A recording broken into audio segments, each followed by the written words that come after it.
umuri dunya waddin. Wassalatu wassalamu ala nabiyyina Muhammadin wa ala alihi wa ashabihi wa man tabi'ahum bi ihsan ila yaumiddin. Rabbi shrah li sadri wa yassir li amri wahlul 'uqdatam min lisani yafqahu qawli. Alhamdulillah, kita bersyukur kepada Allah Subhanahu wa taala yang masih memberi kesempatan sehingga masih bisa melanjutkan kajian takrib atau fardhu qorib ini. Mudah-mudahan apa yang kita lakukan bersama dengan ridha Allah. Amin. Allahumma amin. Salawat dan salam semoga tetap terlimpahkan pada beliau Rasulullah qudwah hasanah kita. Kemudian kita tercatat sebagai umatnya yang suka mengikuti apa yang dituntunkan oleh beliau. Amin. Ya, ikhwan rahimakumullah, sekarang kita lanjutkan sampai faslun fi arkanis shalah. Ya, Dad, ya? Ya. Coba antum baca lihat 5 baris atau berapa gitu. Ya. Enggak apa-apa.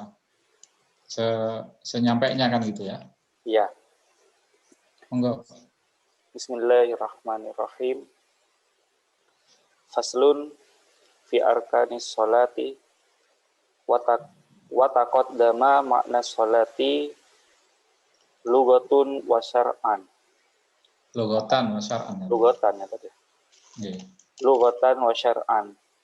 Wa arkanus sholati samaniyata asara ruknan. Ahaduha an-niyatu. Wa hiya qasdus syai'i muqtarinan bi fi'lihi wa mahallaha al-qalbu Wa mahalluha ya.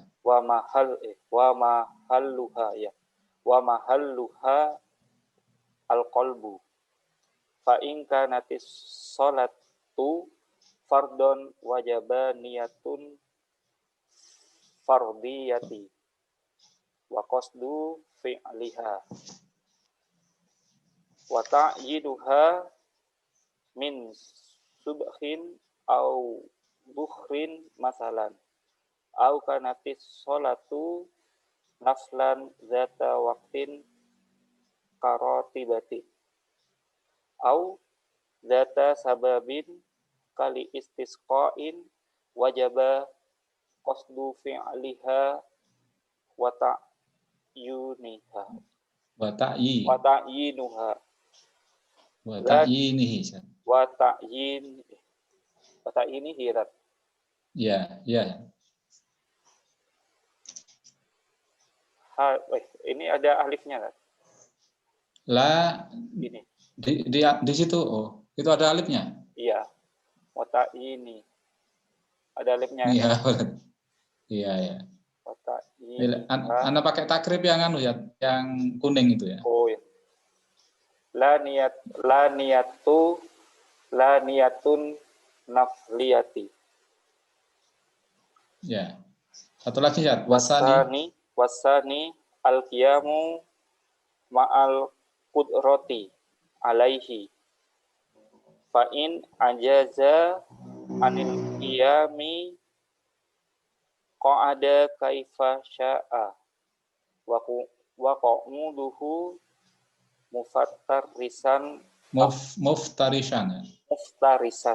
muftarisan afdolu. Ya, sudah dulu ya. Bismillahirrahmanirrahim. Sekarang kita menginjak bab atau fasal tentang rukun-rukun sholat. Faslun fi arkanis sholati. Fi tentang arkanis sholat, rukun-rukun sholat. Wa taqaddama telah terdahulu dah makna sholati, makna sholat, lughatan wa syar'an, baik secara bahasa wa syar'an maupun secara syar'i. Jadi sekarang kita bahas tentang rukun-rukun sholat. Maknanya sholat itu sudah dibahas dahulu, nggak usah kita bahas lagi. Warkanus sholati, rukun-rukun sholat, samaniyata asyara, ada 18 rukun. Ya. Ahadua, salah satunya an-niyatu, niat. Wahia, niat, qasdu syai'i, menyengaja sesuatu, qasdun itu maksud ya, bermaksud sesuatu, boleh. Muftaronan, yang bersamaan bifi'lihi, dengan perbuatannya. Wa mahalluha, tempatnya niat, al-qalbu, hati. Nah, 18 rukun ini harus terpenuhi kalau ingin sholat kita dianggap sah. Ada satu saja yang tidak terpenuhi, maka sholat kita dianggap batal alias tidak sah, wajib mengulang. Nah, dulu kita bahas tentang syarat ya. Kalau syarat itu sesuatu yang harus kita lakukan tapi di luar sholat. Tapi kalau namanya rukun, itu sesuatu yang wajib kita lakukan, tapi ada di dalam sholat. Dan itu menjadi bagian kesatuan, tidak bisa dipisahkan. Ini bedanya syarat dan rukun. Nah, yang kita kaji sekarang adalah rukun. 18 itu apa saja? Yang pertama, an-niyatu, niat. Apa sih niat? Niat adalah bermaksud sesuatu yang bersamaan dengan perbuatannya itu dan tempatnya di hati. Jadi yang punya kewajiban untuk berniat, melafalkan niat dan sebagainya itu hati ya. Bukan melafalkan apa ya, kerentek gitu ya. Bermaksud itu hati. Nah, adapun diucapkan itu tidak wajib, itu hanya sunnah saja.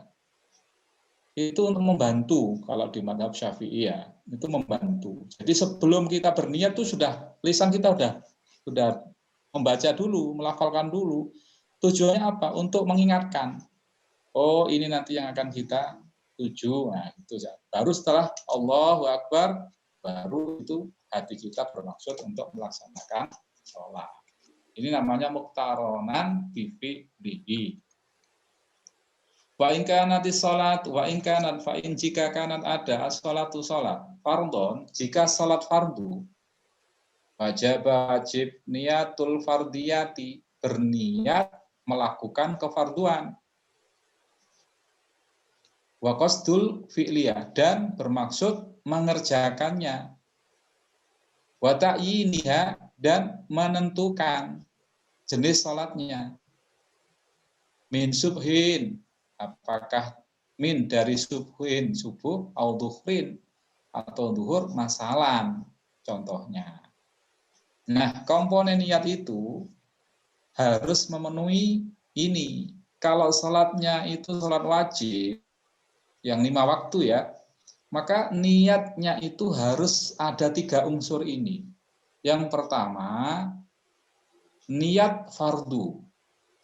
Kalau dilafalkan Arab saja itu usolli fardo, fardonya itu ya, nah, itu harus muncul. Yang kedua qasdu fi'liha, bermaksud mengerjakan. Nah, usolli, ya itu ya, usolli fardo itu sudah 2 terpenuhi. Wa ta'yiniha, dan menentukan jenis salatnya apakah zuhur atau subuh. Usolli fardod duhri, beres sudah. Itu minimalis. Kalau sholatnya itu sholat wajib, 3 itu harus terpenuhi pada waktu kita niat. Apa? Bersengaja atau bermaksud mengerjakan sholat, kemudian menentukan kefarduannya, dan yang ketiga, jenis sholatnya. Kalau boleh dilafalkan dalam bahasa Arab itu usolli fardhos subhi, titik sudah. Usolli, saya berniat, sholat, fardu, status sholat yang kita lakukan itu al-fardu, dan jenisnya adalah subuh. Ini 3 ini ya. Kalau sholatnya wajib atau sholat fardu. Au kanatis sholatu, au adapun, au atau kanat ada sholatu, sholat naflan, jika sholatnya sunnah, data waktin, sholat sunnah yang data waktin punya waktu khusus. Karotibatin, kayak sholat rawatib, qobliyah atau ba'diyah ya, sebelum atau setelah sholat fardu. Au data sababin atau data sababin yang punya sebab, ka istisqain, kayak salat istisqa, minta hujan ya, itu kan punya sebab. Nah, wajib qasdu fi'liha, bermaksud melakukan sholat, wa ta'yinihi, dan menentukan jenis sholatnya. La niyatun nafliyah, nggak usah niat sunnah, nggak apa-apa. Kalau sholatnya itu sholat sunnah yang punya sebab atau punya waktu khusus, maka niat itu harus berisi dua komponen. Bermaksud melakukan sholat, usolli, dan menyebutkan jenis sholatnya. Apa? Istisqa atau ba'diyah. Berarti usolli istisqa. Cukup. Atau usolli qobliyatad duhri, atau usolli ba'diyatid duhri, cukup. Nggak perlu sunnah. Kalau mau dilengkapi ya boleh. Tapi minimal itu harus bermaksud melakukan qasdu syai'nya itu, qasdu sholatnya itu, dan menyebutkan jenis sholatnya. Ini. Nah, kalau di kitab yang lain itu ditambahi keterangannya. Kalau sholat sunnah mutlak, kayak sholat apa saja yang tidak ada waktu khusus, kemudian tidak ada sebabnya, sudah usolli titik selesai sudah. Cukup dengan usolli sunnah titik sudah, nggak apa-apa. Coba umpama kita mau sholat yang tidak mempunyai waktu khusus atau tidak mempunyai sebab, dari sholat sunnah mutlak itu boleh. Nih. Kemudian wasani rukun yang kedua, al-qiyamu ma'al qudrati. Al-qiyamu berdiri ma'al qudrati ketika mampu, alaihi atas musolli, orang yang sholat. Fa'in jika ajaza lemah, anil qiyam, ajaza maksudnya tidak mampu, anil qiyami, untuk berdiri, qa'ada, maka duduk. Kaifa sya'a, kaifa bagaimana sya'a, kehendaknya. Duduk kayak apapun silakan. Waku'udahu, duduknya muftarisan, duduk iftiros, afdolu, itu lebih utama.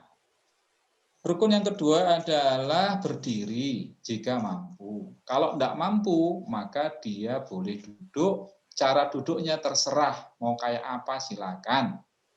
Mau duduk sila, mau duduk kayak apa sih terserah. Tapi kalau bisa itu duduk iftiros, itu lebih utama. Maksudnya duduk iftiros kayak apa? Duduk tahiyat awal itu, satu namanya iftiros. Dalam sholat itu ada iftiros, tahiyat awal, ada tawarruk, duduk di tahiyat akhir, yang membawa pada salam itu namanya duduk tawarruk. Nah, ini yang dianjurkan pada waktu kita sholat, tidak bisa berdiri, duduk adalah dengan duduk iftiros. Wasalisu yang ketiga, takbiratul ikhrami, membaca takbiratul ikhram. Wayata ayyanu, maka menjadi jelas al-qadiri, atas orang yang mampu, binutki, mengucapkan biya takbiratul ikhram. Ayyakula, hendaknya berkata Allahu Akbaru. Allahu Akbar, Allah Maha Besar. Wajib, takbiratul ikhram itu wajib diucapkan dengan jelas bagi yang mampu dengan ucapan Allahu Akbar. Bala yasihu, maka tidak sah. Ar-Rahmanu Akbaru. Tidak sah kalau dibalik. Ar-Rahmanu Akbar, Ar-Rahman, dan yang Maha Rahman, Akbaru, itu paling besar. Tidak sah, tidak boleh. Wanahwi atau semisalnya. A'dhamu atau Allah Ar-Rahmanu Akbar, atau contoh yang lain, Asmaul Husna yang lain, tidak boleh selain Allah, tidak boleh. Wala yasihu, tidak sah juga fiha padanya takdimul khobar, mendahulukan khobar alal mubtada'i, atas mubtada, kaqauli, kayak ucapannya akbarullahu, akbarullahu. Aslinya kan Allahu Akbar, Allah itu mubtada, akbar khobar. Dibalik akbarullah, tidak boleh, tidak sah. Nih, takbiratul ihram.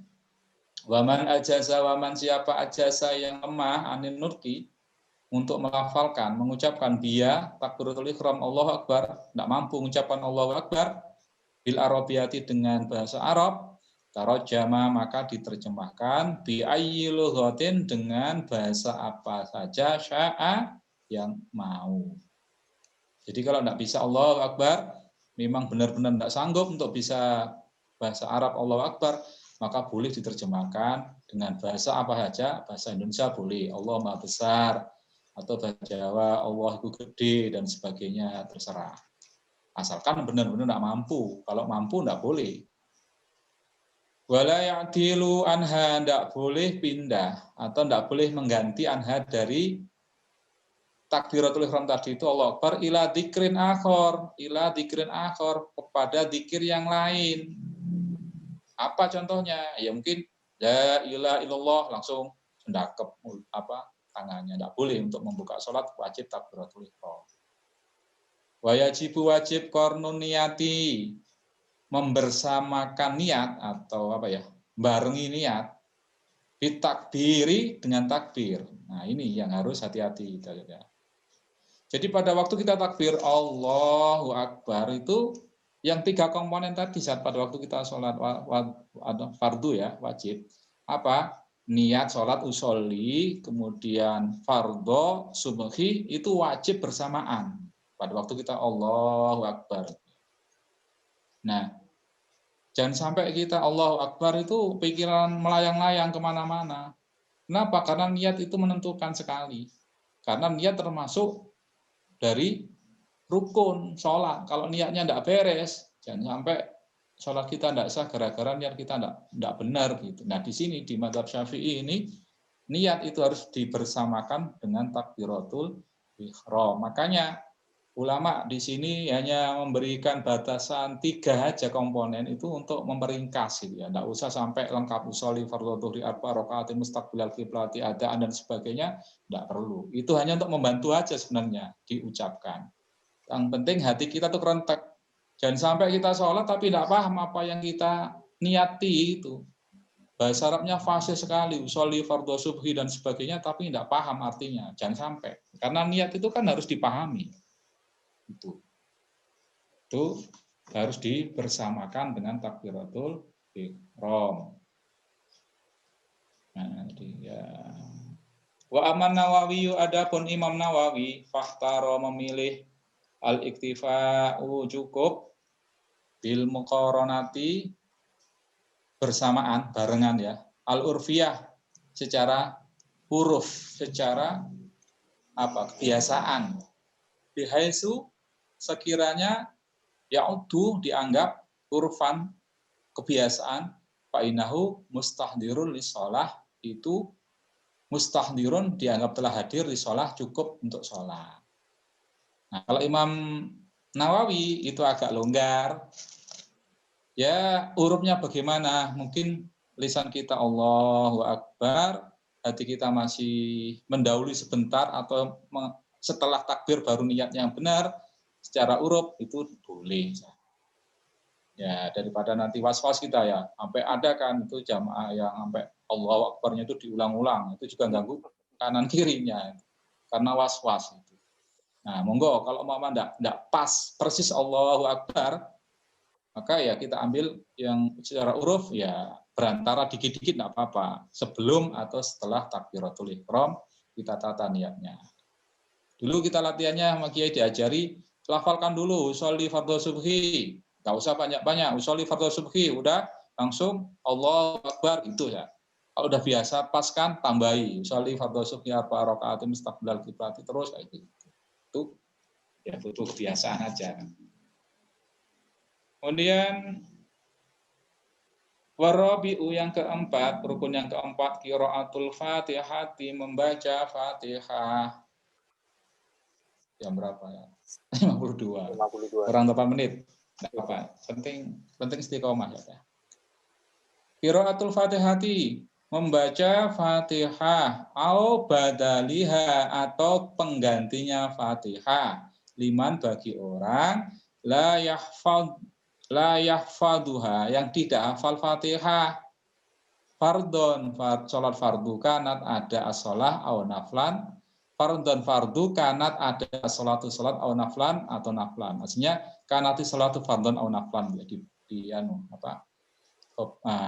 khobarnya karena didahulukan. Ya. Jadi wajib membaca Fatihah. Kalau tidak bisa membaca Fatihah maka boleh gantinya Fatihah. Insya Allah nanti ada. Sholat fardu maupun sholat sunnah sama. Pokoknya setiap kita sholat wajib membaca Fatihah. Wa bismillahirrahmanirrahim. Bismillahirrahmanirrahim. Ayatun minha, ayat minha dari Fatihah. Kamilatun, sempurna. Waman, membaca Fatihah kamilah maksudnya ya, membaca Fatihah yang sempurna. Enggak boleh 7 ayat itu dipotong hanya 6, enggak boleh.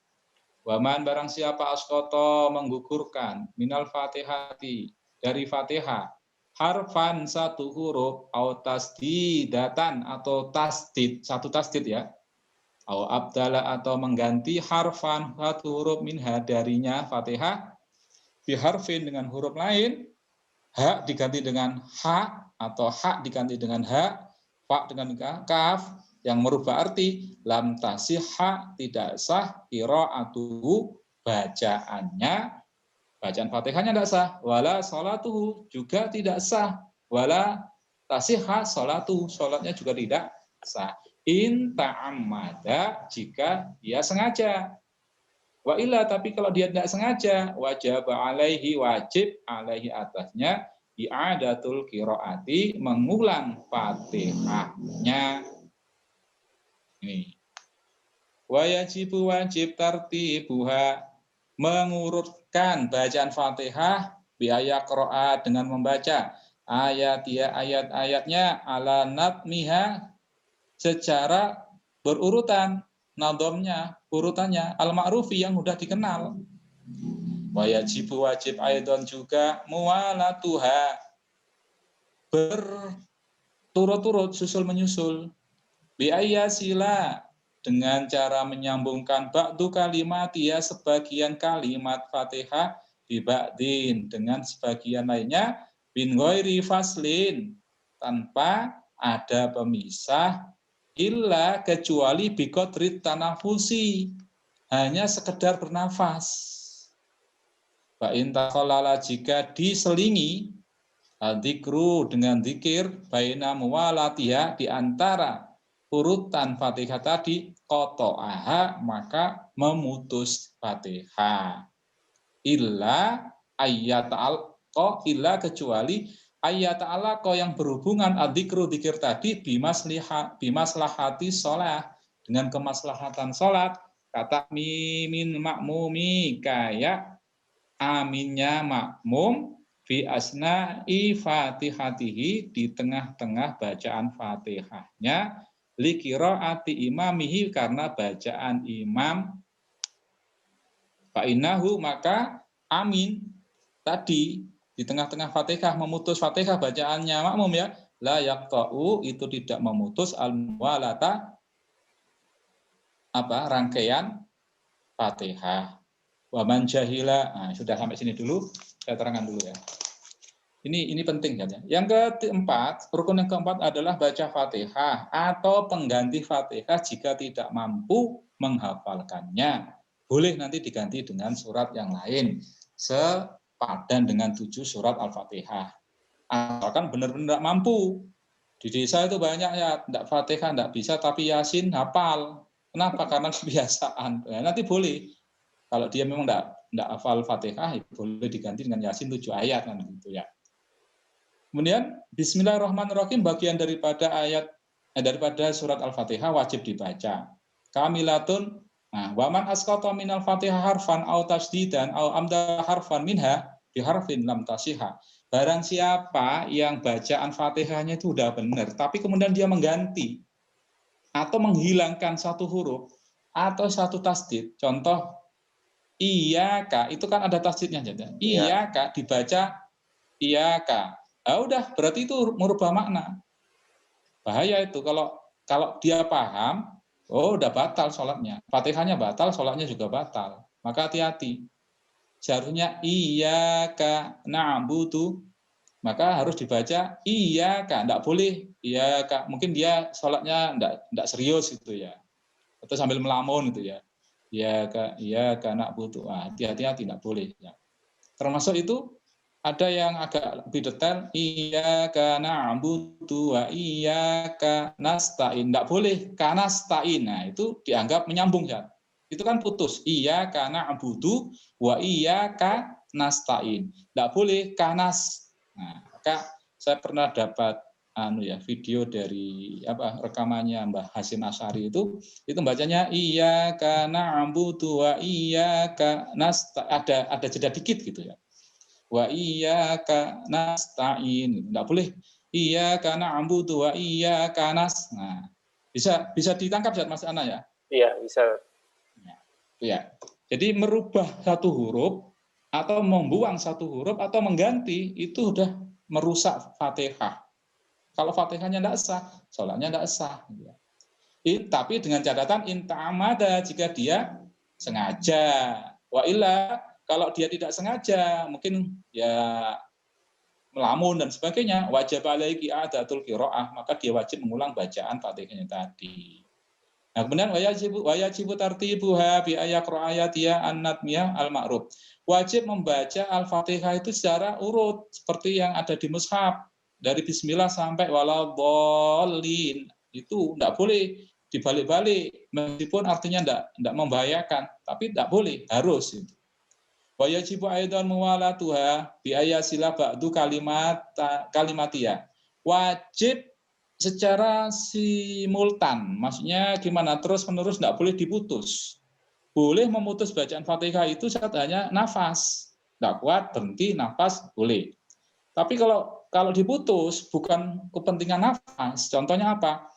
Iyyaka na'budu wa iyyaka nasta'in. Di depan ada ayat kursi ya, ada kaligrafi ayat kursi ya. Kemudian baca itu dulu. Kemudian selesai baca ayat kursi, baru teruskan, nah, itu putus sudah, tidak boleh.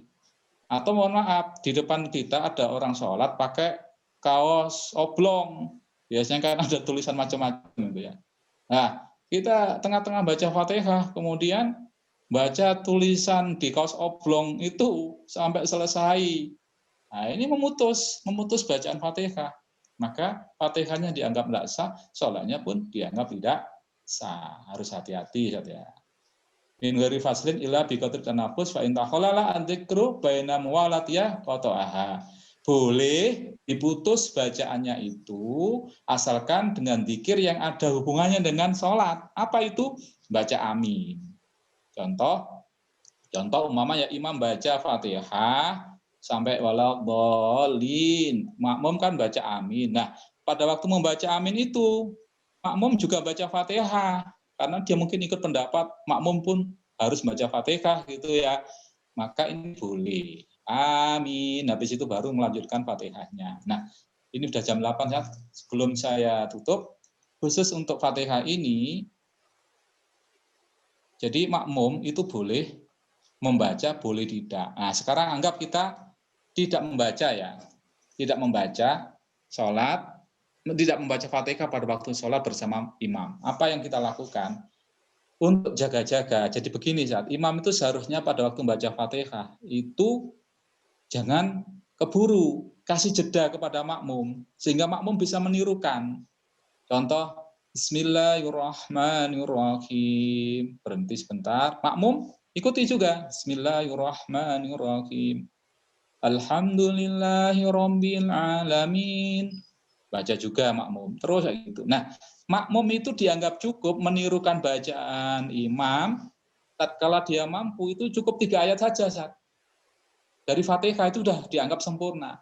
Tapi pada waktu makmum itu sanggup untuk membaca Fatihah, dia tidak membaca Fatihah, maka dia mendapat kekurangan keutamaan sholat itu. Meskipun dia ikut pendapat sholat, bacaan Fatihahnya ditanggung oleh imam. Ini harus hati-hati. Contoh lagi yang sering, imam sudah mulai Bismillahirrahmanirrahim, pada waktu habis takbiratul ihram kan baca doa iftitah kan. Kita makmum juga baca iftitah kita panjang. kita menyelesaikan iftitah sehingga bacaan Fatihah imam itu tidak kita dengarkan. Ini tidak benar, salah. Pokoknya imam sudah baca Bismillahirrahmanirrahim, wajib kita tinggalkan semua bacaan kita untuk mendengarkan imam. Kalau kita mau mengikuti pendapat yang makmum juga harus baca Fatihah, maka nunggu di antara sela-sela imam itu atau habis Fatihah imam ngasih kesempatan. Tuh. Bisa ditangkap Zat maksud Anda, Zat? Bisa, jadi meskipun kalau tidak mau berbarengan, setelahnya imam baca Fatihah baru makmum baca Fatihah gitu ya. Ya apa gitu? Ya. Kalau imam paham itu kan ngasih kesempatan ya. Jadi begini, pada waktu habis takbiratul ihram, imam kan baca doa iftitah. Makmum kan baca iftitah juga. Nah, pada waktu imam sudah mulai baca Fatihah Bismillahirrahmanirrahim, maka bacaan makmum wajib ditinggalkan. Mendengarkan bacaan imam. Ya. Nah, untuk mendapat kesempurnaan sholatnya itu, meskipun tidak membaca Fatihah secara sempurna maka tatkala imam membaca Fatihah, itu hendaknya ada antara satu ayat ke ayat berikutnya untuk ngasih kesempatan makmum untuk membaca juga, mengulang gitu maksudnya. Bismillahirrahmanirrahim, berhenti sebentar, makmum juga Bismillahirrahmanirrahim. Alhamdulillahirrahmanirrahim, makmum juga alhamdulillah. Atau bacaan imam itu agak cepat sampai waladhdallin, amin. Jangan langsung baca surat. Kasih kesempatan makmum untuk baca Fatihah. Karena di belakang kita itu ada yang ikut pendapat harus baca Fatihah juga. Nah, gitulah. Sebab apa? Pada waktu imam sudah baca Fatihah ataupun surat yang lain itu makmum wajib mendengarkan. Nah, di sini imam itu memberi kesempatan pada makmum itu tidak terus-terusan tidak apa-apa, asalkan Fatihahnya makmum sudah 3 ayat sudah dianggap sempurna sudah. Jadi ayat pertama Bismillahirrahmanirrahim, Alhamdulillahirrahmanirrahim, Ar-Rahmanirrahim, sudah selesai, sudah tidak usah teruskan terus, tidak apa-apa. Yang penting sudah 3 ayat itu.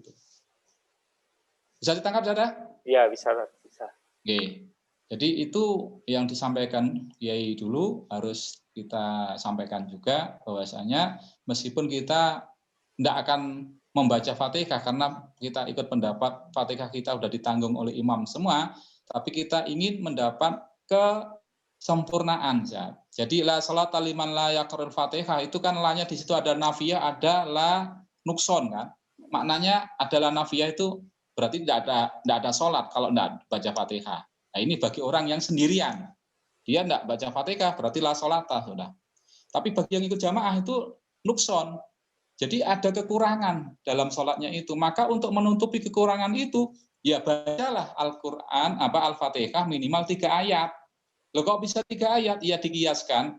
Surat yang paling pendek dalam Al-Quran itu 3 ayat. Maka kita boleh membaca Al-Fatihah cuma 3 ayat pada waktu kita jadi makmum.